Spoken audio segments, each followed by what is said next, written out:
Welcome to the 30-minute hour. It's the personal development podcast for the seven-figure entrepreneur who's looking to level up and become unstoppable. I'm your host, Eric Twiggs, your procrastination prevention partner. I've also conducted over 30,000 coaching sessions with seven-figure entrepreneurs. Also joining me, you know him as the super CEO, the business strategist extraordinaire, and all around good guy, Ted Fells. Happy Monday. Happy Monday. It is a happy Monday. You know why it's a happy Monday, Ted? Why? It's a happy Monday because we're going to talk about the 8 steps to becoming a fearless entrepreneur.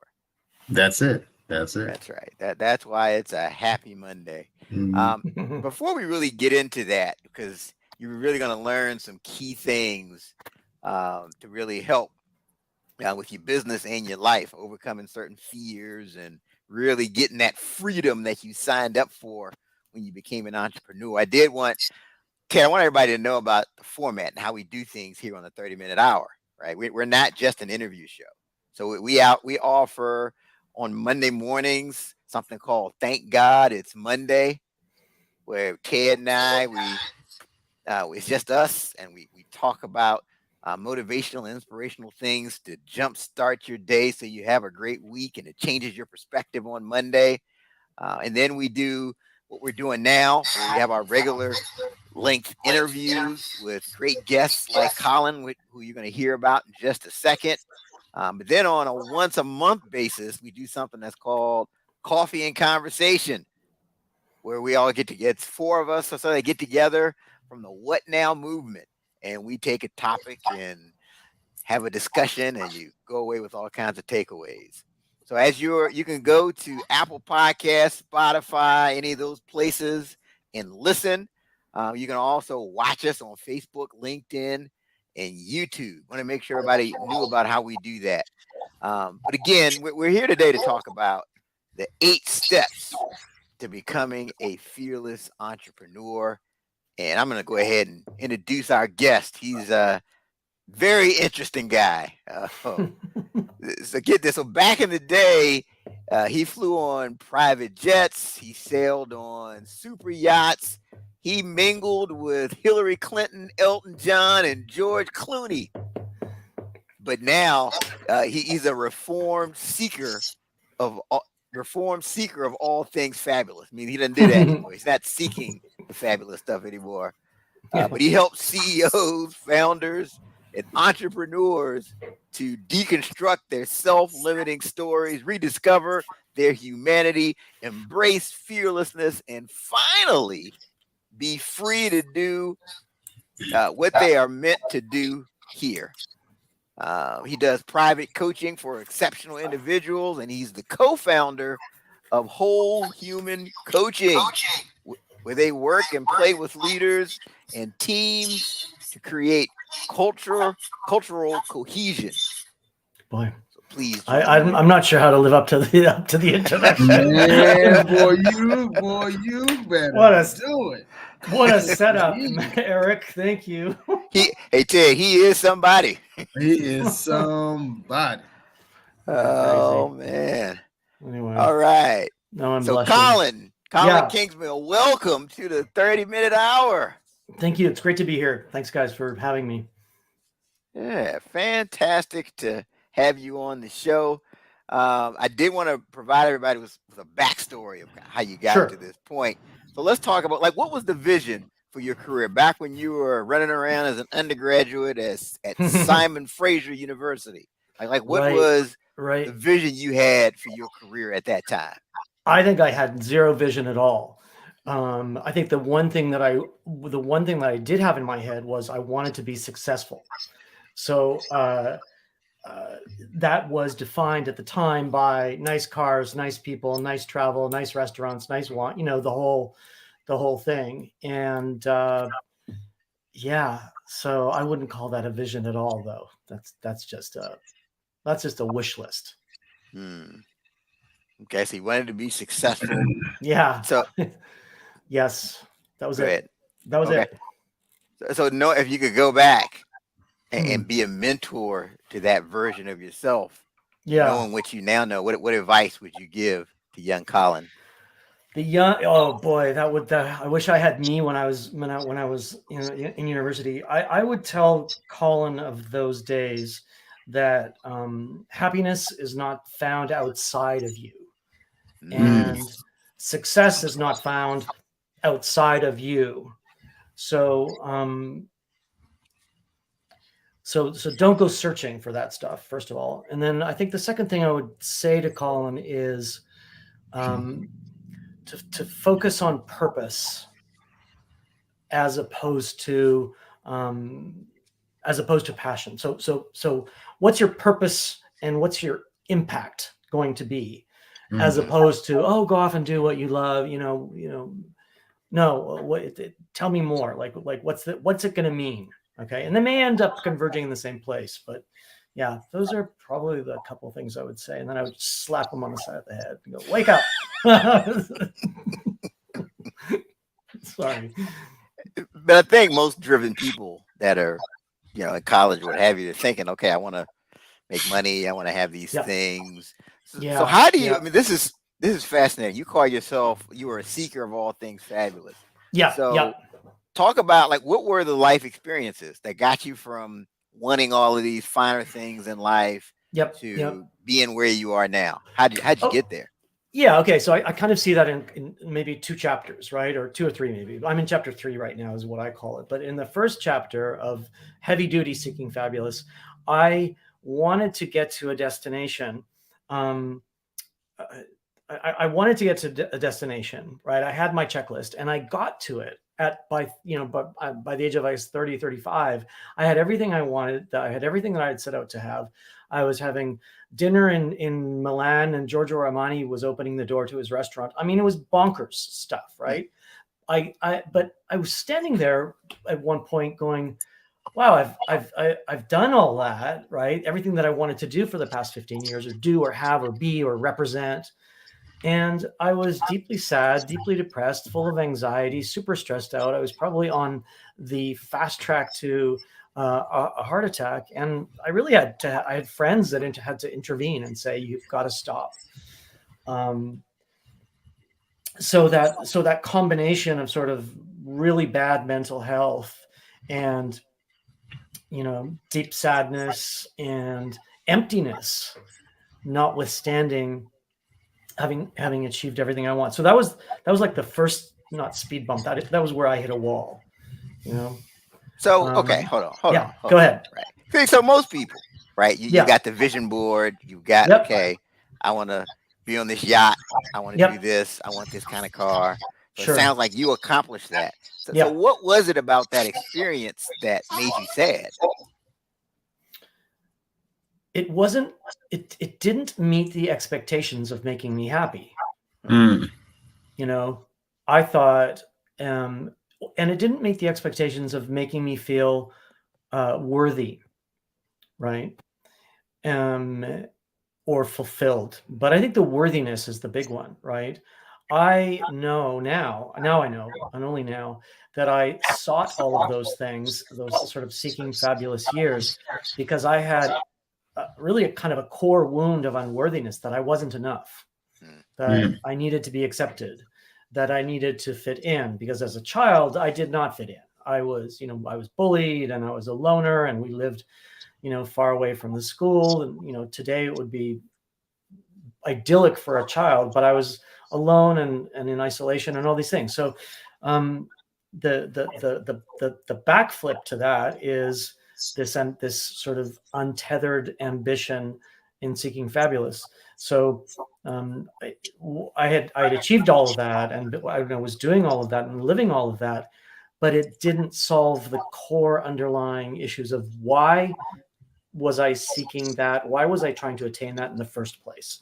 So my answer to myself today is the intent was not pure, right? I'm not saying, stop striving for success, give up money or anything like that, but make sure the intention behind it is whole or pure, right? And that's why I say, I would go back and say to the 22-year-old, talk to me about intent and purpose. and why? Yeah, it's interesting. And it's funny because I've been in a similar situation to you, not necessarily the yachts and Hillary Clinton and all of that, Sure. but Same I've been in stuff. It's all places. just Right. But I've been in places where, yeah, I was at the top of my field and driving the car that I was supposed to drive. And I remember just thinking, you know what? I really don't You're want to do hot. this. Yeah. Oh, you Yeah, felt what? I felt like, hey, you know what? I really don't like this. I don't like what I'm doing. Yeah. You know, there's Yeah, it's something funny. is missing. So for me, it was, I don't think I was really helping others. My focus was just on myself. And I didn't really feel any significance as far as really impacting someone else's life. I totally agree. I think I was completely disconnected at that time, right? Yeah. From me, and disconnected from the humanity of me. Yeah, I was disconnected. I still was disconnected from my purpose for quite a long time. I mean, Yeah. that's been the second chapter that I've finally gotten to, right? Okay, all right. Oh, so what is my purpose then? What is the impact that I want to leave? How do I want people to remember, or remember me, or recall me, or yeah. So, but that was really the pandemic that woke me up the second time. So health and mental health was the first hit the wall, and then the pandemic was not really hitting a wall. That was like a slow motion train wreck, where because of I was living in Europe at the time, and the isolation just really got to me, and the work slows down, your whole world can kind of tumble. But it was a great gift from the other side, because it made me really think, okay, what am I doing? What am I really doing? How am I being impactful? Yeah, and I think this is a great episode because as the people that are watching this that are striving, but I think as you're striving, you do need to be thinking about purpose and meaning and ultimately fulfillment. And now, Ted, you and I've talked. From the conversations I've had with you, it seems like you get fulfillment out of what you're doing. I mean, you're the CEO of Nucor Vision Inc. Just the opportunity to employ people and make a difference in their lives. Kind of talk about some of the fulfillment you feel in what you're doing, Ted.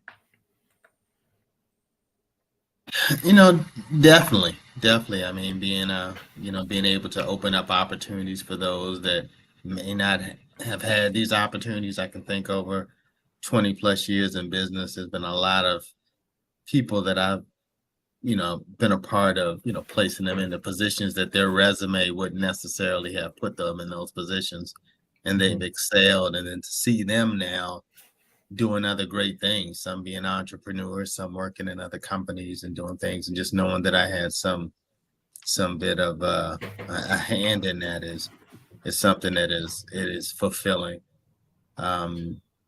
Just the ability just to pull people together and then just take challenges head on and figure out solutions. I mean, that's something too. And again, it's it's all about making an impact. Community service, that's a great thing as well. That's impactful, and seeing how you're making a difference. Just everything that has something to do with helping others. When in the beginning, like you said, Colin, you may think it's about the home, the car, and these material things. But one thing I realized, I mean, the nicer the car, I still don't get it washed as much as I should, right? So if I'm going to have this fancy Lamborghini or something, it's going to be dirty. The house, I mean, the bigger the house, right?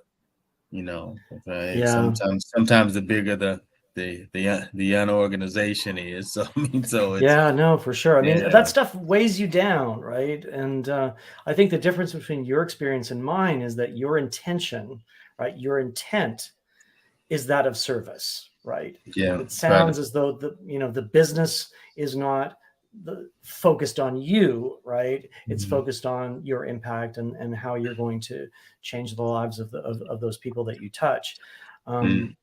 My intent in that, at least in that early stage, was not. It was not outward facing, and it wasn't pure like yours. It was very much sort of inward, selfishly, inward. Yeah. Yeah, and I don't want to say that in the beginning, even now that you just don't like some stuff. Sure, It's just yeah. not, you're just not driven by the stuff. Don't make that the destination is what I say. Yeah, Like, don't make that oh, that's what I got to get to, right? That's a byproduct of having yeah. some fun, right? And working with good intent, good intention Mm, and purpose, right?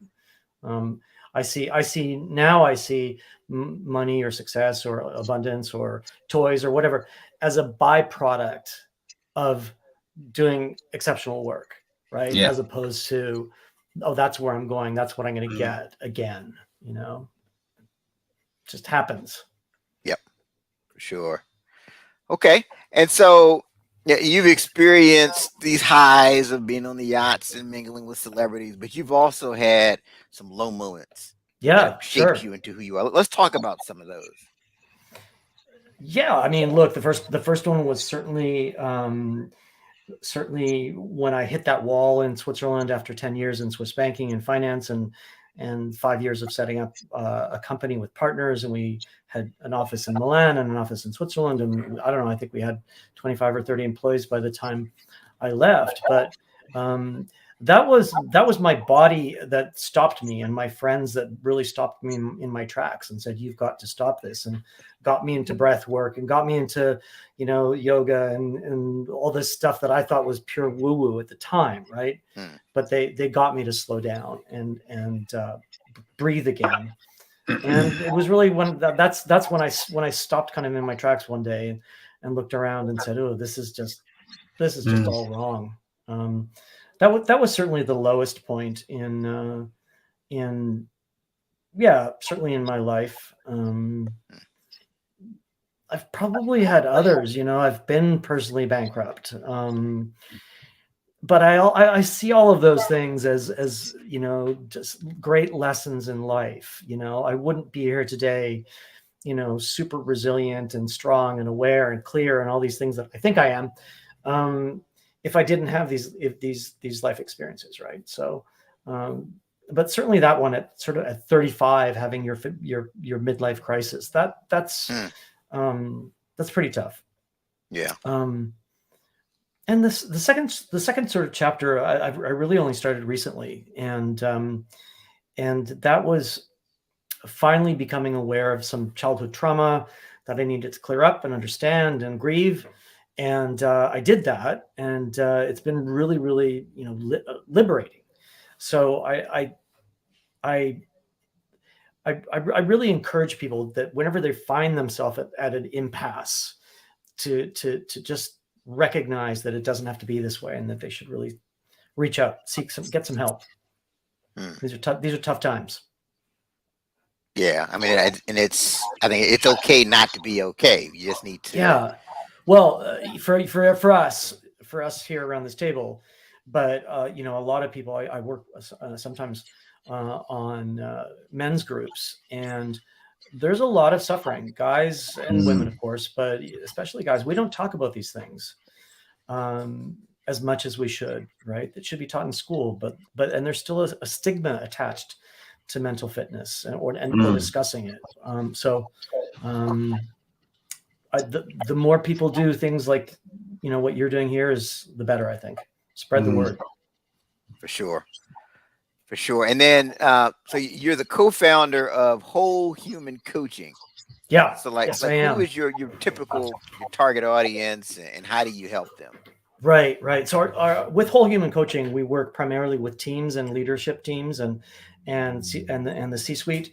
With my private coaching, I kind of focus just on the entrepreneur or the CEO, but whole human coaching is really about bringing um, really a new way of thinking into the office or into the workplace and the workspace. And I think we think because of the pandemic, people have really dramatically changed their value systems. And the way we now look at work has completely changed. Even the architecture of offices is changing, right? So what we're trying to do with whole human coaching is really bring in cultural cohesion, bring in kind of how should I say this, more awareness of the mega trends that are affecting the world today, right? So there's a lot of very big moving parts that are affecting businesses today that people may have blind spots to. So we kind of bring in that, that awareness component around how we need to look at business differently, how things like humanity and treating people differently, and even rethinking performance evaluations and how those are delivered and how those are done. So that's really it. Whole human coaching is let's look at teams and let's look at leaders in these teams more holistically, right? And as you know, with traditional coaching, we're often meant to stay on guidelines, right, and guardrails and follow models, which is perfectly fine. I'm not dissing the model or the International Coaching Federation, the rules and regulations by which we need to play. But that being said, life is much more complex today. Individuals are much more complex, and we think you have to look at them much more holistically, as opposed to, hey, let's do you some some leadership coaching and focus on performance or focus on your sales or your marketing. No, we're going to expand that and check in with you about nutrition or addiction or trauma or things that you may not know you're suffering with. But if you don't look at somebody holistically, that person, because they're still being conditioned by some of those other factors that you may not touch with traditional, let's say, leadership coaching or performance coaching, if you don't deal with the rest of the stuff that's going on, then you're not going to have a performing leader. So that's why we came up with this idea, this concept of whole human coaching for a new way of leadership. That's holistic. Now, I think that's sorely needed, because that's ultimately going to impact their performance. And I can't tell you how many times I've coached somebody and I'm thinking, okay, I'm going to go into this. We're going to talk about business. We're going to talk about their profit. We're going to talk about, and then I could just tell there was something going on, and it turns out their employee committed suicide, or their wife just left them, or it's and I see that a lot with leaders who still they haven't really dealt with their trauma or their childhood trauma or their core wound of unworthiness, right? So there's a 9-year-old inside this adult leader who's holding them back by saying you're not good enough, or you're not going to live in abundance, or lackful thinking, or storytelling in their head. So I'm saying, let's clear that fog. Let's take away those lenses through which you see life, right? That's why it's so important to look at people holistically, because we all make decisions based on everything that's going on. So if you have everything that's going on with the human and everything that's going on outside in our very complex, hyper novel times, that's tough. So that's where we come in and really kind of not intervene. That sounds bad, but you get what I mean? No, I totally understand. And so we're here today. We're going to talk about, how entrepreneurs can become fearless. And I'm glad we're talking about fear, because whenever I do my procrastination workshops, fear always comes up. And I don't even bring it up, Colin. But fear comes up as something that people think is holding them back. So I'm just curious, like, what the people you work with, what do you see as the number one fear that people need to overcome? So there's 3. Okay, the first one I think would be Stockholm syndrome. A lot of people don't feel that they're up for the role. Okay. Imposter syndrome. And the second one would be probably confidence, real lack of confidence, and broken resilience. So I don't know if those are fear-based, but certainly Stockholm syndrome is really the big one. And then it's followed by things like burnout. But burnout is a result of you trying to overachieve, or trying to overcompensate, or trying to, not having boundary issues and not being able to say no and things like that. Again, there's a core story to that needs to be, that is based around a fear of me not being worthy. So I have to overcompensate and I have to work 20 days a week and, blah, blah, blah, blah, just piles on.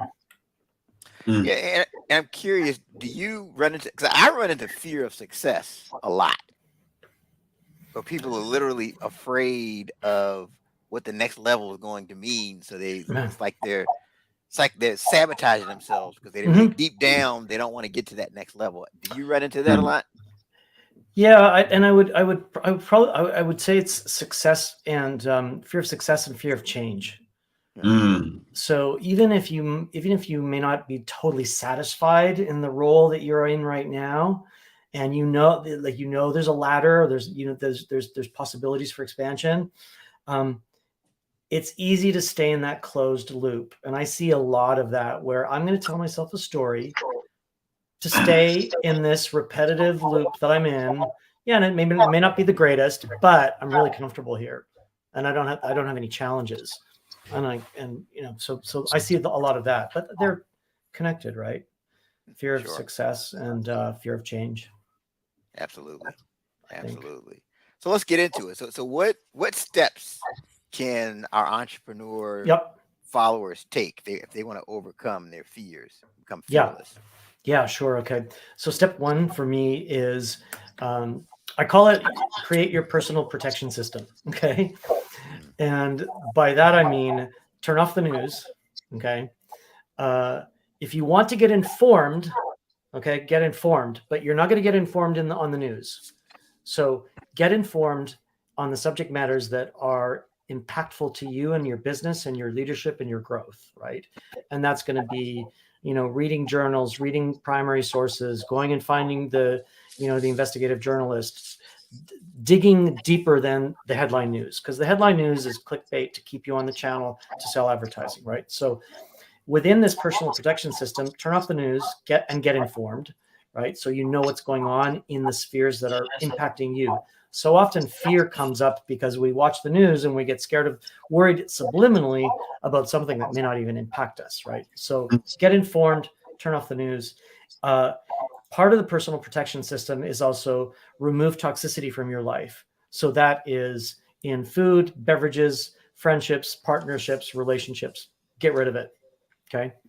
Um, it's because it's not serving you. I think I would probably put social media in there, right? So news, social media, that sort of thing. Turn it off. If you want to have it, understand that you're eating junk food. Okay. Which is fine, right? As long as you're aware that you're eating a box of chocolates, okay? Right? It's fine, go for it, but recognize what you're doing, okay? So that's really step one. Is a personal protection. Call it kryptonite, call it a suit of armor, call it whatever you want. The second step is please listen to yourself, okay? mm, And there's great books out there about listening to your body and what your body is telling you, right? So often in leadership, we don't put on our oxygen mask first, right? For whatever reason, and we would dig into why in coaching sessions. But so my second point is listen to your body, put on your oxygen mask first, right? And um, yeah, that's really it. It's about listening to the body that's always sending you messages. Okay. We as leaders, we get so busy, we get so ambitious, we get so driven that we forget about the temple that's running the show. So that's the the the second one, if you want. The third point, and in leadership, it kind of varies a little bit, but the, for me, it's about designing your personal leadership toolkit. Okay. And what I mean by that is often leaders are in an organization and they become of that organization, right? So what I'm telling them is to have more confidence and have more resilience and have less fear is create your own leadership toolkit. And that's made up of three things essentially. It's made up of what is the destination that you're going to go to, right? You personally, right? Where do you want to be in 5 years? Okay. Not with the company. Don't mix them. Where is your personal North Star? Where's the destination of the sailboat that you're on? Okay. So destination first, values and needs second. What are they? Right. And then the third one is your personal brand, right? So how do you want to mm, be known? Who do you want to, what do you want to be known for in 5 or 10 years, right? Or what do you want people to say on your LinkedIn, recommendations? So that triangle, if you want, or that tripod, forms what I call the leadership, what we call the leadership toolkit, right? And once you've got clarity on that, then you align that to the business that you're in and what you're doing, right? And you can see where they overlap and you can see where they don't. So when opportunities come along or not, or when opportunities come along, you know if they fit with your personal brand. Are they going to match your destination, right? So a lot of people are being bounced around in organizations because they don't have that strong sort of rudder, right? That tripod of this, this is me, this is how I fit in with the organization, and this is, my personal brand. So once you've got that, then you really know, this is me, this is how I fit in. If with the sense making that I'm doing in my second point of being informed, that's you understanding the world around you. So that's kind of the tripod that it makes, right? Personal brand, connection to the organization, and then the third one was the sense making the world around you. Once you've got that really solid, right? Your fear not fearonometer, fear measure. I don't know how you measure fear, but that can go down, right?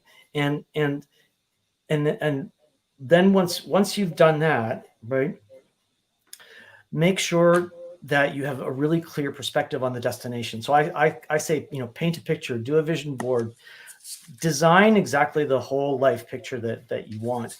And then a couple more points. Daily rituals to stay on track.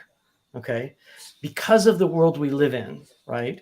With so much being bombarded at us from every angle all day long, from the minute we wake up to the minute we go to sleep, it's really easy, again, to let yourself take the oxygen mask off, right?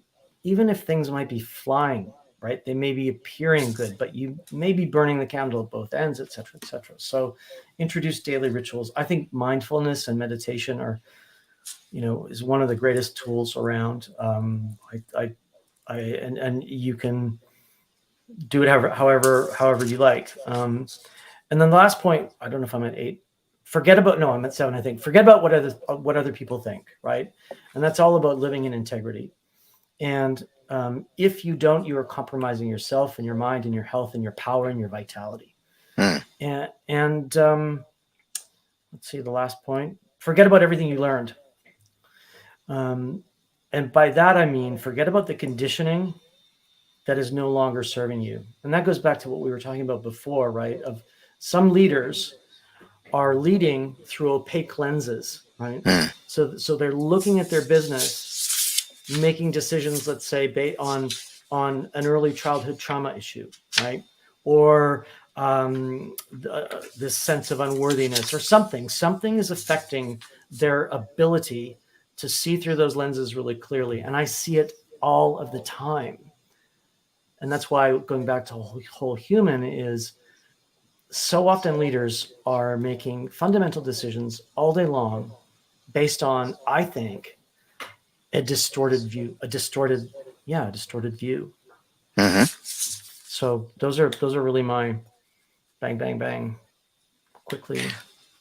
Yeah, I mean, it's interesting. So it looks like like number 3, especially where you say design your leadership toolkit, that can apply to a leader who's leading within a company, like a corporation, or like an entrepreneur, someone like Ted, who's got his own company. Yeah, absolutely. And all it does, Eric, is the intention of it is to make your footing as solid as possible. That's why I use the analogy of a tripod, right? Have a really strong footing, you first. Then if you have a strong footing, you know exactly how you're going to mesh with the organization that you're either running or owning or leading or that you're part of, right? And it's probably more important for somebody that's a part of another organization as opposed to a CEO or an entrepreneur. But even on a CEO or entrepreneur founder level, if you have a strong personal toolkit or a personal brand, and you have a brand promise even for yourself, you'll know when opportunities come along if they're aligned or not. And I think that's important. No, I think so too. And I just think that that whole vision and destination, I mean, that takes away a lot of fear in and of itself if you know where you're trying to go. Well, exactly. And back to kind of our point from before, right? It's really easy to stay in that circle of that, Yep. right? Stay in the same place. But if you want to, if you want to really become unlimited or, have impact or be, live the purpose that you're here for, design it. All right. Fantastic. Fantastic. So I know, Colin, you get asked questions all the time on Yeah. shows like this from other entrepreneurs. What's one question that you never get asked that you wish people would ask you? Oh, that's like a total trick question, isn't it? I never get asked uh, who's my who's my mentor of the day, or who I never get asked who would I want to be today. Yeah, never been asked. So you've never been asked who you would want to be? Yeah, like I don't know if not a movie star, but an entrepreneur or I never if I was if I had those things that come up on Twitter, if you could choose A, B, or C, who would you want to be today? So who would you want to be? I am loving Mel Robbins these days. I think she's had an incredible journey from motivational speaking and getting paid to go around the world and be a motivational speaker, to realizing who she is, moving to Vermont, setting up her podcast, totally and she's transforming more people's lives today than when she was considered quote unquote being as the most successful motivational speaker in the world. Yeah, probably be her, I think. Yes. Yeah, I think it's interesting that we live in times where now you can have a mentor that you'll never meet, right? Because I mean, they're like Yeah. distance mentors. You're reading their books. And I've read her books too. I think she's fantastic, like you're saying. Yeah. But I think people do need to take advantage of having these distant mentors. Yeah. Well, I'm going to meet her one day. I know that. There you go. That I'm doing for sure. But you're right. And that's one of the great things about the internet, right? And that's when I say, turn off the news. I don't mean, turn into a recluse. It's if you're going to go there with intention, right? And go and find these great people that are online. Like you say, that you can have a relationship with, that you can learn from and grow from. We didn't have that 20 years ago, right? Yeah, there you go. So my answer to that, today I want to be like Ted. I want to be Ted Fells today. That's my. Ted's looking pretty smooth today. He's looking pretty cool. I'm telling you. You don't want to be Ted. Don't be fooled. It's not as glamorous as you make it look, Ted. No, man, no. But you do. I mean, try to look at it as the glass is half full, though. Yeah. I mean, just gotta, because everyone else is looking at you. So that's the thing. You can't show how painful things are at times because everyone's looking at you and seeing how you deal with it. So you got to keep a smile on your face, and I always got to be able to look at the brighter side of things. But then sometimes, but that's why your purpose then, is so important, right? Because when you're purpose driven like you and intention driven, you can be more stoic, right? I think if you're not, that's when leaders start to crumble, right? Mm-hmm. Yeah, I mean, it goes back to your earlier points, and Ted, now we did a Thank God It's Monday episode. The theme was, are you an example of resilience or a victim of circumstances? Right? And I think if we're using the things that Colin has laid out, I think you can be that example of resilience, even though the circumstances may not be ideal. But people can look to you and be confident, like, okay, everything's going to be fine because I see who's steering the ship. So yeah, I mean, this is a fantastic episode. This is one. Those of you that just joined us, you need to rewind and get those key points that he was talking about earlier, and you go back and watch the replay or listen to the replay. All right. So we are now at the final segment. It's called Write This Down. And this is where we each go around and give at least one takeaway from today's episode that people need to write down so they can level up. So Colin, you're the guest of honor. What do the people need to write down? Okay, it's kind of connected to what I was just saying a few minutes ago about creating this this leadership platform, if you like, right? You got the toolkit, but the platform is make sure you got your toolkit, right? Your leadership toolkit down, which is, destination, values, and brand. Make sure that you understand the second part of the tripod is understand how your leadership toolkit connects to the brand promise, which is all of the mission, vision, values, tone of voice, personality of the organization you're with or you're leading, right? And then 3, that get informed, turn off the news, right? Get informed and become a specialist in your industry. Those 3 legs to a tripod are going to make you much stronger and much more resilient and more confident. I know it. Awesome. Fantastic. Write that down. Write it down or repeat the video. All right, Ted, what do the people need to write down? I think this is kind of short and sweet. It's okay to fall. You just got to get up. Yep. Hallelujah. You just gotta get up. You just gotta get up. It's okay to fall. You always see the people that are up, like on television and social media, everybody that's up, right? But they don't really record the falls. So, but there's probably a lot more falls than you could ever imagine. So it's okay to fall. You just gotta get up. Yeah. That's just it. Yep. Write that down. Yeah. Write that down. You can fall, but you have to get back up. Good One point. thing to fall down is another thing to stay down. Right. Yeah. Don't stay there. Yeah, there you go.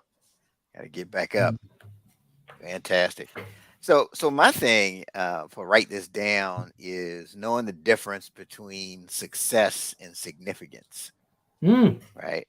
So success is more about you, right? Success is about, okay, yeah, I want to be in the yacht one day. Yeah, I want to mingle with celebrities. Oh, I want to be famous. I want to be a celebrity. Oh, wow, yeah. I want to sign autographs and all of that.